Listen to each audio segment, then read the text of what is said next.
अकोट शहर पोलीस ठाण्याने गोवंश कत्तलीविरोधात मोठी आणि धडक कारवाई करत तब्बल 20 क्विंटल गोमांस जप्त केले असून 2 बैल आणि एका गाईला जीवनदान दिले आहे। या कारवाईत पोलिसांनी 4,60,900 रुपयांचा मुद्देमाल जप्त केला आहे। 11 फेब्रुवारी 2026 रोजी पोलिसांना गुप्त बातमीदारामार्फत गोवंश कत्तलीबाबत माहिती मिळाली होती।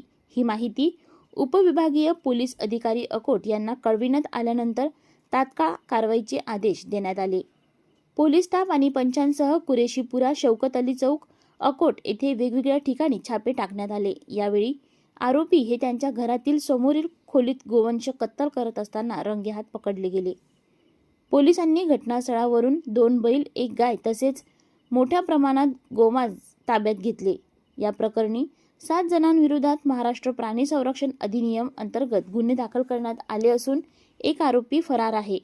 ही संपूर्ण कारवाई पोलीस अधीक्षक अर्चित चांडक, अपर पोलीस अधीक्षक बी चंद्रकांत रेड्डी आणि उपविभागीय पोलीस अधिकारी निखिल पाटील यांच्या मार्गदर्शनाखाली अकोट शहर पोलिसांनी यशस्वीरित्या पार पडली आहे।